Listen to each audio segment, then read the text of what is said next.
Hello students, welcome to my YouTube channel. स्वागत है आपका हमारे यूट्यूब चैनल पर। तो जो बच्चे 10th और 12th क्लास में हैं और इस बार बोर्ड के एग्ज़ाम देने जा रहे हैं, तो वो बच्चे बहुत ज़्यादा एक्साइटेड होंगे बोर्ड एग्ज़ाम देने के लिए। और काफ़ी बच्चे बहुत ज़्यादा डरे हुए भी होंगे कि कैसे देंगे, क्या होता है क्या, क्योंकि जो 10th क्लास वाले होते हैं उनका तो फर्स्ट टाइम होता है, तो उन्हें ऐसे लगता है। तो 2025 में बोर्ड परीक्षा के लिए बेस्ट ट्रिक, तो जी हाँ, हम बात करेंगे इस वीडियो में 2025 की जो बोर्ड परीक्षा है उसके लिए बेस्ट ट्रिक कौन सी हो सकती है। तो 10th और 12th क्लास के लिए ये वीडियो बहुत खास होने वाली है। तो 4 महीने बचे हैं आपके बोर्ड एग्ज़ाम में और आज 19 नवंबर है, 19 सितंबर है। तो अब आपके पास काफ़ी कम टाइम बचा है, अभी तक आपने कुछ भी नहीं पढ़ा है। तो अब अपना टाइम वेस्ट ना करते हुए अब आपको पढ़ना चाहिए और अपना पूरा 100% अपनी पढ़ाई को देना चाहिए। अगर आपको डर लग रहा है कि अभी तक हमारा इतना टाइम चला गया और हमारा सिलेबस भी कंप्लीट नहीं हुआ है, तो कोई बात नहीं, अब आप ऐसे पढ़िए। अभी तक नहीं पढ़ा है तो कोई नहीं, जाने दीजिए, लेकिन अब पढ़िए। तो ऐसे पढ़ो कि 95% आपका पक्का आए। तो जी हाँ, आप 90-95% अपना एम रखें कि हमें इतना ही लाना है। तो उसको लाने के लिए 95% के लिए कुछ टिप्स कुछ ट्रिक्स हैं जो आपको फॉलो करनी चाहिए। तो वीडियो में आगे बढ़ते हैं, बात करते हैं कि क्या टिप्स हैं और क्या टिप्स हैं जिन्हें जानकर हम 95% स्कोर कर सकते हैं। तो सितंबर से दिसंबर तक आपको पढ़ना ही पढ़ना है। तो 450 प्लस नंबर आपका पक्का आएगा अगर आप इस तरह से पढ़ते हैं और इन ट्रिक्स और टिप्स को फॉलो करते हैं। तो बोर्ड परीक्षा में कॉपी कैसे लिखें, आपके मन में यह सवाल भी ज़रूर होगा। और लॉन्ग क्वेश्चंस को जल्दी याद करने की ट्रिक, जी हाँ, ये भी हम आपको इस वीडियो में बताएंगे कि लॉन्ग क्वेश्चंस को जल्दी कैसे याद करें, किस ट्रिक से याद करें। और तीसरा है हैंड राइटिंग कैसे सुधारें। तो ये जो तीनों हैं ये आपके लिए बोर्ड परीक्षा में महत्वपूर्ण है, मोस्ट इम्पोर्टेंट है। तो आपको इन तीनों पर पूरा पूरा अपना फोकस रखना है इन पर। तो चलिए बात करते हैं कि हैंड राइटिंग कैसे सुधारें। तो वीडियो अगर आपको अच्छी लगे तो वीडियो को शेयर करें और लाइक करें वीडियो को, और अपने दोस्तों को भी शेयर करें। तो अभी तक आपने कुछ नहीं पढ़ा है, कोई बात नहीं, नहीं पढ़ा है तो, लेकिन अब पढ़िए, अब अपना स्टडी को अपना 100% दीजिए। तो सबसे पहले जो आपका सिलेबस है आपको वो जान लेना है कि हमारा क्या सिलेबस है, कौन से सब्जेक्ट में कितने चैप्टर हैं, कितना सिलेबस है। तो हर विषय में कितने चैप्टर हैं ये आपको ज़रूर पता होना चाहिए। आपके सिलेबस में कितने चैप्टर हैं, कौन से टॉपिक्स हैं। अगर आपको यही नहीं पता है तो आप इतना भी लापरवाह बच्चों को नहीं होना चाहिए।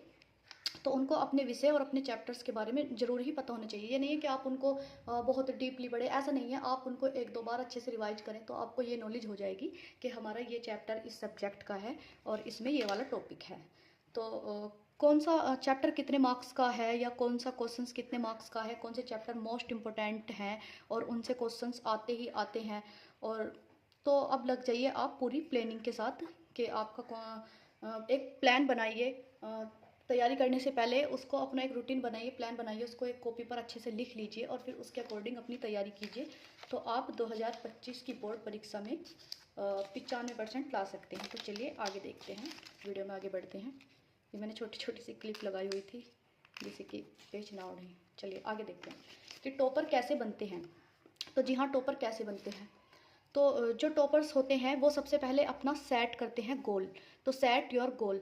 वो अब आप चाहे आप 75 लाना चाहते हैं तो आप इतना गोल सेट करें, आप 18 लाना चाहते हैं तो इतना करें, आप 90% लाना चाहते हैं इतना करें, 95%, आपका जो भी गोल हो इनमें से अपना वो गोल सेट करें पूरे प्लानिंग के साथ में कि हमने ये गोल सेट करना है। टॉपर्स ऐसे ही करते हैं, वो पहले अपना गोल सेट करते हैं तभी वो अपनी जो स्टडी है उसको कंप्लीट करते हैं। तो बेस्ट टाइम टेबल बनाएं, बेस्ट टाइम दें अपनी स्टडी को, देखें कि आप कौन से टाइम फ्री हैं, आपके कौन से टाइम कोचिंग नहीं है, कौन से टाइम स्कूल नहीं है, कौन से टाइम आप फ्री हैं, आप बेहतर पढ़ सकते हैं, आप बिल्कुल भी उस टाइम पर कहीं नहीं आते जाते हैं। तो अपना एक बेस्ट टाइम टेबल बनाएं, क्योंकि हर किसी का वर्क और हर किसी की लाइफ अलग अलग होती है। तो टाइम टेबल की वीडियो वैसे तो मैंने चैनल पर डाली हुई है, आप उसे भी देख सकते हैं, आपको कुछ मदद मिल जाएगी। लेकिन आप अपने अकॉर्डिंग भी अपना टाइम टेबल बना सकते हैं।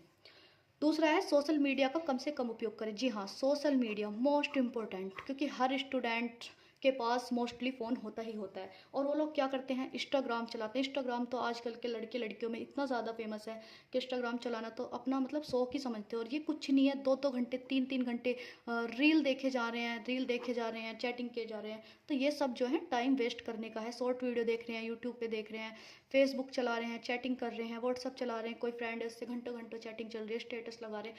तो ये सब फालतू का टाइम वेस्ट करते हैं। आपको नहीं, ऐसा भी नहीं है कि नहीं चलानी चाहिए, ये हैं हैं, इंपॉर्टेंट्स भी हैं, लेकिन ज़्यादा आपको अपने स्टडी रूटीन में से इनको 2 घंटे दे दें। दो पूरे दिन में बस 2 घंटे भी चलाएंगे तो बहुत है, लेकिन ऐसा नहीं है कि आप ज़्यादातर इनको ही चलाते, क्योंकि ये बहुत ज़्यादा हमारा टाइम बर्बाद करते हैं और हमें पढ़ाई से भी दूर करते हैं। तो इनका कम से कम उपयोग करें। स्टूडेंट्स जो हैं, टॉपर्स जो होते हैं, काफ़ी बच्चे तो ऐसे थे 10th 12th वाले जो फ़ोन का यूज़ करते ही नहीं थे, अपने मम्मी पापा से ही लेते थे फ़ोन। तो किसी काम के लिए जैसे यूट्यूब से कोई टॉपिक सर्च करना हुआ तो आप भी ऐसा कर सकते हैं। अब आप पढ़ाई के टाइम पर अपना फ़ोन या तो रख सकते हैं या अपने मम्मी पापा या बड़े भाई बहन उनको दे सकते हैं, और आपको जब कोई टॉपिक सर्च करना हो या कोई वीडियोज़ देखनी हो काम की किसी तो तभी आप उसको लेकर पढ़ सकते हैं। तीसरा है 3 ईयर पेपर। तो जो 3 ईयर पेपर हैं उनको आपको देखना है, ये मोस्ट इम्पोर्टेंट है, क्योंकि इनमें से ही ज़्यादातर क्वेश्चन रिपीट होते हैं। तो आपको देखना है 3 ईयर पेपर में से किस किस चैप्टर से किस किस टाइप के क्वेश्चन आ रहे हैं, कौन सा क्वेश्चन कितने नंबर का है, क्या बार बार रिपीट हो रहा है, तो ये भी मोस्ट इम्पोर्टेंट है। अब आपको अंतिम दिनों में जब आपको अपनी स्टडी करनी है, जब अंतिम के दिन होंगे और आपको अपनी देखना है कि अब हमें किस चीज़ पर फोकस देना चाहिए, आपका बिल्कुल लास्ट टाइम आ रहा है, तो आपको अंतिम दिनों में जो अपनी स्टडी पे फोकस करना है वो सबसे पहले तो जो आपने अपने चैप्टर्स को पढ़ के इम्पोर्टेंट क्वेश्चन 3 ईयर्स में से निकाले थे या प्रीवियस पेपर में से देख देख के कि ये क्वेश्चन आते ही आते हैं, तो उन इम्पोर्टेंट क्वेश्चंस को एक हर सब्जेक्ट की कॉपी में उसके पीछे नोट कर लेना है कि ये इम्पोर्टेंट क्वेश्चंस हैं। आप उनको आराम से बाद में देख सकते हैं। प्री ईयर्स पेपर तो अंतिम के दिनों की जो पढ़ाई करने के लिए मोस्ट इम्पोर्टेंट है। इम्पोर्टेंट क्वेश्चंस जो आपने देखे हुए थे वो देखने हैं और प्रीवियस पेपर भी देखने हैं, और इम्पोर्टेंट नोट्स जब आपने चैप्टर पढ़े थे उनको रिवाइज किया था, उनमें से इम्पोर्टेंट चीज़ें निकाल कर अलग नोट की थी, तो वो आपके इम्पोर्टेंट नोट्स इस टाइम पर बहुत ज़्यादा आपके काम आएंगे। अंतिम के दिनों में बस आपको यही पढ़ना है और फालतू का कुछ भी नहीं देखना है। और आपने अपनी सेल्फ स्टडी से नोट्स बनाए हैं, सेल्फ स्टडी की है, तो जो हम सेल्फ स्टडी करते हैं हमें अपना पढ़ा हुआ अपना लिखा हुआ बहुत ज़्यादा दिनों तक याद रहता है, मोस्टली याद ही रहता है जिस चीज़ को हम खुद से करते हैं, क्योंकि हमारा माइंड उस पर वर्क करता है। तो जो कोई हमें दूसरा समझाता है उसका हमें थोड़ा कम समझ में रहता है, ध्यान में रहता है, लेकिन अपना खुद का क्या हुआ वो काफ़ी ज़्यादा ध्यान में रहता है। इम्पोर्टेंट क्वेश्चन आंसर आपको देखने हैं लास्ट के डेज़ में, और मॉडल पेपर देखने हैं। तो जो मॉडल पेपर होते हैं 2025 के अभी आए नहीं हैं, लेकिन लास्ट में आएंगे, वो हर बोर्ड्स में आते हैं, 10th और 12th दोनों ही बोर्ड्स के आते हैं लास्ट में। तो जब मॉडल पेपर आएंगे तो हम आपको चैनल पर प्रोवाइड कराएंगे। वैसे वो न्यूज़पेपर में भी आते हैं, आप वहाँ पर भी आप मॉडल पेपर को सॉल्व करना बहुत ज़्यादा इम्पोर्टेंट है। उनसे बच्चों को अंदाज़ा हो जाता है कि इस टाइप के क्वेश्चंस आने वाले हैं और इस टाइप से आ सकते हैं, उनको सॉल्व करने से और थोड़ा कॉन्फिडेंस बढ़ जाता है। और क्वेश्चन बैंक, जी हाँ, क्वेश्चन बैंक जो है, जो न्यू क्वेश्चन बैंक आएंगे 2025 के, उनके पीछे मॉडल पेपर होते हैं, तो आप उनको भी सॉल्व कर करके 3 से 4 मॉडल पेपर दिए होते हैं, आप उनको भी सॉल्व कर सकते हैं, उनसे भी काफ़ी मदद मिलती है, उनसे भी काफ़ी सारे टॉपिक कवर हो जाते हैं। तो ये सब आपको अपने अंतिम के दिनों की पढ़ाई के लिए करनी है, ये सारी चीज़ें इम्पोर्टेंट है, ये सारी चीज़ें आपको ध्यान रखनी है।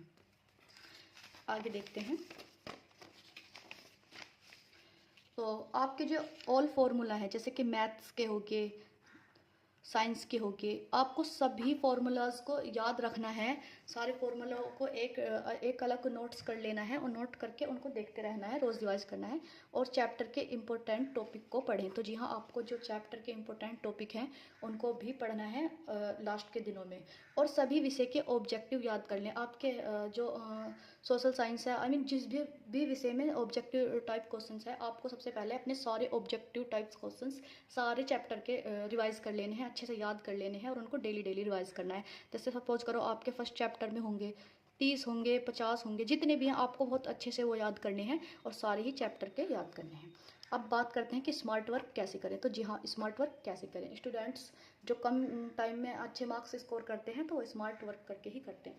तो जो इसमें केवल वही पढ़ना है जो इम्पोर्टेंट क्वेश्चन आंसर हैं, फालतू कुछ नहीं पढ़ना है। तो इसमें आपको जो है ना, जो आपने आराम से चैप्टर पढ़ के इम्पोर्टेंट और प्रीवियस पेपर से इम्पोर्टेंट क्वेश्चंस निकाले हुए हैं, तो आपको बस इसमें वही पढ़ने हैं, और जो फालतू के क्वेश्चंस हैं, फालतू के चैप्टर हैं, जो जिनमें से लग रहा है कि इनमें से कुछ नहीं आएगा और ये इतने इंपॉर्टेंट्स भी नहीं है, तो उनको नहीं करना है। लास्ट के डेज में आपको सिर्फ यही करना है। स्मार्ट वर्क में यही होता है कि बच्चे प्रीवियस पेपर से क्वेश्चन बैंक से देख लेते हैं कि ये पेपर ये क्वेश्चंस बार बार रिपीट है इस सब्जेक्ट का, तो फिर वो उसी को नोट कर लेते हैं।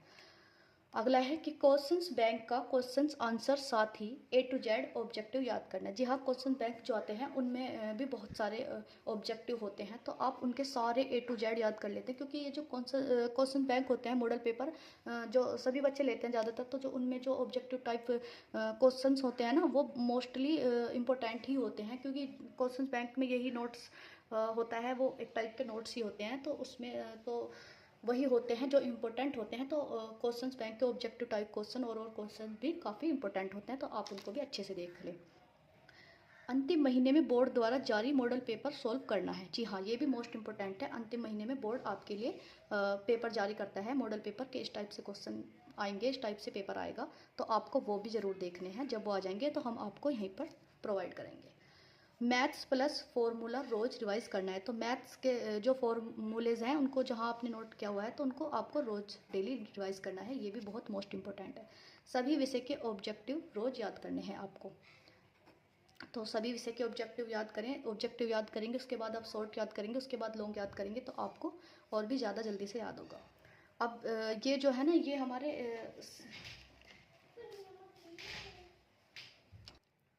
हाँ, तो आपको रोज़ 3 से 4 शॉर्ट और लॉन्ग क्वेश्चंस याद करना है। तो रोज़ आपको जो है 3 से 4 शॉर्ट क्वेश्चंस पहले याद करें, उसके बाद एक लॉन्ग क्वेश्चंस याद करें। तो जो आप ऐसे करें कि पहले ऑब्जेक्टिव याद करना है, उसके बाद शॉर्ट, उसके बाद आपको लॉन्ग खुद ही बना देंगे। अगर आपको ऑब्जेक्टिव और शॉर्ट याद है और उसी टाइप से लॉन्ग आ जाता है, तो आप लॉन्ग अपने पास से बना कर हेडिंग डालकर बहुत आराम से लिख सकते हैं। तो नोट्स बनाने से एक फ़ायदा तो अब आगे देखते हैं कि नोट्स बनाने से एक फ़ायदा ये भी होता है कि आपकी जो हैंड राइटिंग होती है वो भी सुधर जाती है, और ऊपर से प्लस आपको बोर्ड में लिखने के लिए आपका अभ्यास भी हो जाता है। आप काफ़ी कम टाइम में अपनी कॉपी को बहुत अच्छे से लिख सकते हैं। तो बोर्ड परीक्षा में कॉपी कैसे लिखें? तो बोर्ड परीक्षा में कॉपी लिखने के लिए आप जो है, जब आप क्वेश्चंस लिखेंगे तो अच्छे से साफ साफ राइटिंग में लिखें, कहीं भी काट पीट ना करें। काट पीट खास तौर से first second third fourth page पर तो आप बिल्कुल भी काट पीट ना करें, इससे आपका इंप्रेशन डाउन हो जाएगा, एग्जामिनर पर आपका इफेक्ट नहीं पड़ पाएगा। तो अगर आपकी राइटिंग अच्छी नहीं है तो आप कोई बात नहीं, बस अच्छे से वर्ड को क्लियर समझ में आना चाहिए, साफ साफ लिखें कॉपी को। ज़्यादातर क्वेश्चंस जो होते हैं उन्हें नंबर वाइज ही करने की कोशिश करें, और कॉपी को पूरा लिखें। क्वेश्चंस अगर आपको नहीं याद आ रहा है तो आप कॉपी को ज़्यादातर भरने की कोशिश करें कि आपको उस क्वेश्चन से रिलेटेड कुछ भी याद आ रहा है, और ऐसा ना करें कि गाली या गाना या कुछ भी बकवास, ये सब बकवास करने की ज़रूरत नहीं है। क्वेश्चंस कुछ भी है और आपको उससे कुछ भी रिलेटेड आता है तो आप उसको अपनी भाषा में बना कर अच्छे से लिख कर आ जाएंगे, तो इससे आपकी बोर्ड परीक्षा की कॉपी आराम से भर जाएगी। तो बोर्ड परीक्षा में जो कॉपी लिखना है वो भी मोस्ट इंपॉर्टेंट है, कॉपी को भरना बहुत ज़रूरी है, उससे भी एग्जामिनर आपको 1 2 3 नंबर फालतू दे ही देगा। अगला आता है कि लॉन्ग क्वेश्चन जल्दी याद करने की ट्रिक। तो लॉन्ग क्वेश्चन जल्दी याद करने की ट्रिक यही है कि पहले आप ऑब्जेक्टिव याद करें सारे, उसके बाद आप शॉर्ट याद करें, शॉर्ट करने के बाद आप लॉन्ग को 1 2 बार सरसरी निगाह से अच्छे से देख सकते हैं, लेकिन ऑब्जेक्टिव और शॉर्ट पर ज़्यादा ध्यान दें, उससे आप लॉन्ग को अपने पास से ही बनाकर लिख सकते हैं। तो ये लॉन्ग क्वेश्चन जल्दी याद करने की ट्रिक होगी। उसके बाद है कि हैंड राइटिंग को कैसे सुधारें। तो जी, हैंड राइटिंग सुधारने का मोस्ट इंपॉर्टेंट तरीका यही है कि आप जो नोट्स बनाते हैं उन्हें अपने हाथों से लिख कर साफ साफ लिखने की कोशिश करें, तो आपको भी समझ में आएंगे। अगर आप किसी और दूसरे को देंगे तो उसको भी समझ में आएंगे, और उससे आपका लिखने का अभ्यास हो जाएगा बोर्ड के लिए, और आप कम समय में आपका पेपर नहीं छूटेगा और अच्छा लिख सकते हैं, आपकी हैंड राइटिंग पर इफेक्ट पड़ेगा। और हैंड राइटिंग में बस आपका ये है कि आपको कुछ भी काट पीट करके नहीं आना है, कॉपी को साफ साफ लिखना है, भले ही आपकी हैंड राइटिंग अच्छी नहीं है, बस एग्जामिनर पर आपका बैड इफेक्ट ना पड़े, गुड इफेक्ट ही पड़े। अगर अभी तक आपने कुछ नहीं पढ़ा है तो भाई अब देर किस बात की है, मेरे प्यारे बच्चों, प्यारे स्टूडेंट्स, प्लीज़ प्लीज़ अपने लिए, अपने माँ बाप के लिए अब पढ़ना शुरू कर दें, क्योंकि जो पढ़ाई है ना वही बस हमारी है, और हमारा कुछ भी नहीं है। जो हम पढ़ते हैं वही हमारा होता है, और तो शायद ही कुछ होता हो। तो बच्चों, अभी आपको इतनी नॉलेज नहीं होगी, लेकिन पढ़ाई बहुत मोस्ट इंपॉर्टेंट है हर किसी के लिए। लेकिन जब हम 10th और 12th के आसपास होते हैं तो बस बहुत कम ही समय हम पढ़ने को देते हैं, और ऐसे ही अपना सारा टाइम फालतू के कामों में निकाल देते हैं। तो अब आपको फालतू के काम नहीं करने हैं, सबको अपनी पढ़ाई पर ध्यान देना है, और जो टिप्स और ट्रिक आपको बताइए उनको फॉलो करना है। मैं आशा करती हूँ कि आप बहुत अच्छे नंबर प्राप्त करेंगे। सभी को मेरी तरफ से बेस्ट लक। बने रहें वीडियो में। धन्यवाद।